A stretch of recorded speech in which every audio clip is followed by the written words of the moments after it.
Amy. Over here. Did you read the paper today? Hi, Rumi. What are they having for dinner today? You've got a lot of explaining to do. I do. Yes, you do. You have to read the paper today. And these people are supposed to be Christians. Oh, I just saw that report on CNN. Isn't that terrible? Is that all you can say? Surely you don't want me to defend those Serbs? Just because they call themselves Christians. That's my point. You can't defend them. They killed this poor Muslim woman's children and then raped her repeatedly. This is absolute proof of what I've been trying to tell you. Proof of what? There is no way God exists. No way. Are you reading the same headlines I am? Well, of course, I am. These soldiers are evil. How could God exist and allow this kind of evil? Isn't that funny? I see the same evidence as you, and yet I come up with a completely different conclusion. I think the fact that this story made the headlines absolutely proves that God exists. You're kidding. No, I am not kidding. And your reaction not only points to the existence of God, but it tells me that you actually believe in God too. You must be from a different planet. How can you look at this story and claim that it proves that God exists? Let's suppose for a second that this news story was about a Serb soldier who uprooted 2 baby carrots and stomped on them with his boot, smashing them to mush. Then he scalded a full-grown carrot in hot water and ate it.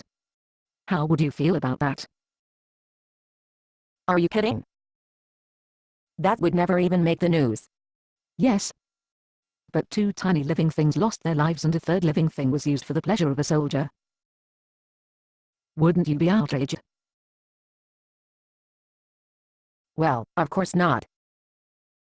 Surely, you, of all people, wouldn't consider the 2 stories equivalent. No, I certainly would not. Because I believe that God made man in his own image, and because of that, the lives of human beings are sacred to me. I am outraged by the taking of human life and the victimization of the weak. But I don't understand why you are outraged. Who told you that it was wrong to kill babies and rape women? Everybody knows it's wrong to do those things. Yes, but how? How? Yes, if there is no God who gives sanctity to the lives of humans. Why are humans more valuable than carrots? Why is it illegal in every nation of the world to kill people, but killing carrots is considered acceptable? I don't know.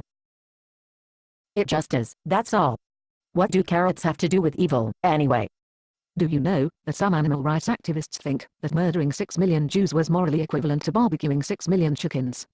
Yes, but those people are just the lunatic fringe. But who's to say that they are wrong? If there is no God telling all mankind that human life is valuable, then, as happened in Germany during World War II, why not pass a law downgrading the lives of some humans and legalizing their murder? Because it's sick, that's why. Hitler was just sick. You still haven't explained why God would allow evil in the world. All right, let's take another tack. Let's pretend that tonight at midnight God is going to have another Passover, just as he did for the Jews in Egypt thousands of years ago. But this time there will be no lamb's blood on the doorposts to save anyone.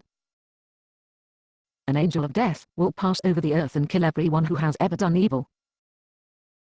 He will cleanse the world of evil in one fell swoop. Anyone who had ever done evil? Yes. The angel of death would have to kill everyone who doesn't measure up to God's perfect standard. That means, if you ever stole a pencil, you're dead. If you accidentally walked off with a pencil and didn't return it to its owner, you're dead. If you ever disobeyed your parents, you're dead. If you ever showed any disrespect for your parents, you're dead. If you ever cheated, you're dead. If you ever thought about ways to steal something without getting caught, you're dead.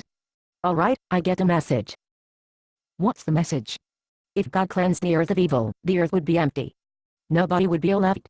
If God allows my evil to exist, he has to allow their evil to exist. That is if there is a God.